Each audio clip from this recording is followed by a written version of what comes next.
বর্ধমান বিশ্ববিদ্যালয় BA second semester minor ইতিহাস। আজকে একটি গুরুত্বপূর্ণ প্রশ্ন নিয়ে এসেছি, সঙ্গে উত্তর। পরীক্ষায় পড়বার সম্ভাবনা প্রবল। তোমরা ভিডিওটি স্কিপ না করে পুরো ভিডিওটি দেখো। BA minor history Bardhaman university second সেমিস্টারের গুরুত্বপূর্ণ একটা কোশ্চেন এবং তার সঙ্গে উত্তর। হর্ষবর্ধনকে সকলোত্তর পতনাথ বলা কি যুক্তিসঙ্গত?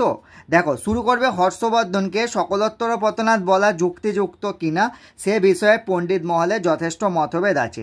ষষ্ঠ শতাব্দীর মধ্যবর্তী সময়ে গুপ্ত সাম্রাজ্যের পতনের পর উত্তর ভারত ছোট ছোট প্রজাতন্ত্র ও রাজ্যে বিভক্ত হয়ে পড়েছিল। থানেশ্বরের রাজা রাজ্যবর্ধন গৌড়ের সম্রাট শশাঙ্কের হাতে নিহত হলে 606 সালে হর্ষবর্ধনকে রাজা হিসাবে ঘোষণা করা হয়। তাহলে হর্ষবর্ধন কবে সিংহাসন বসে? 606 সালে। এবার দেখো, হর্ষবর্ধনকে সকলোত্তর পতনাথ মানে ওকে কি সকল উত্তর ভারতের অধিপতি বলা যায়? মানে ও কি সব উত্তর ভারত, পুরো উত্তর ভারত জয় করতে পেরেছিল? সেটা নিয়ে দেখো বিতর্কের বিষয়। ইতিহাস মানে বিতর্ক। দেখো, হিউয়েন-সাং তার সিইউকি গ্রন্থটিকার হিউয়েন-সাংয়ের পরীক্ষায় পড়ে হর্ষবর্ধনকে সকলোত্তর পতনাথ বা উত্তর ভারতের প্রভু বলে উল্লেখ করেনি। হিউয়েন-সাং কিন্তু মানেননি। কেন? তিনি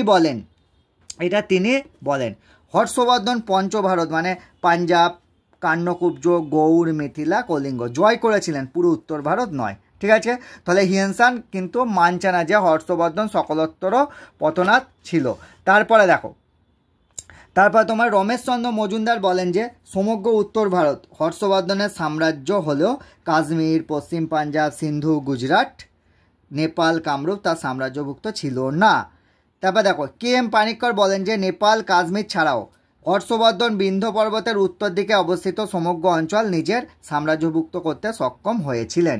বেশিরভাগ ঐতিহাসিক কিন্তু হর্ষবর্ধনকে সকলোত্তর পতনাথ মানতে পারছেন না। অন্য একটি মতে বলছে হর্ষবর্ধন না হর্ষ। দেখো, হর্ষ বলে একজন রাজা ছিল, কে উত্তর ভারতের একজন বিখ্যাত সম্রাট হিসেবে পরিচিত পেয়েছিলেন, হর্ষবর্ধন পেয়েছিলেন নাকি হর্ষ, সেটা সম্পর্কেও কিন্তু একটা মতভেদ। এবার দেখো, ঐতিহাসিক ত্রিপাঠী এই প্রসঙ্গে মন্তব্য করেছিলেন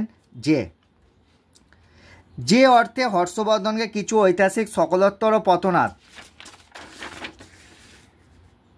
হিসাবে চিহ্নিত করতে চান, প্রকৃত অর্থে হর্ষবর্ধন তা ছিলেন না। তা সত্ত্বেও হর্ষবর্ধন ভারতে তার বিশাল সাম্রাজ্য গঠন করার ক্ষেত্রে সফলতা লাভ করেছিলেন। এই মতে সর্বজন গ্রাহ্য। ঠিক আছে, এই হচ্ছে সম্পূর্ণ নোটসটি।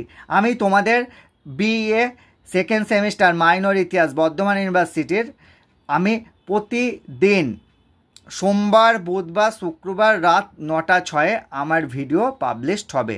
গুরুত্বপূর্ণ প্রশ্ন তাতে থাকবে পরীক্ষার প্রস্তুতিতে, যেটা তোমাদের খুবই সাহায্য করবে। আমার চ্যানেলটিকে তোমরা নিয়মিত ফলো করবে। আমার ভিডিওটি দেখে তোমরা যদি সত্যিই উপকৃত হও তাহলে প্লিজ আমার চ্যানেলটিকে সাবস্ক্রাইব এবং পাশে থাকা বেল আইকনটি প্রেস করে দিও।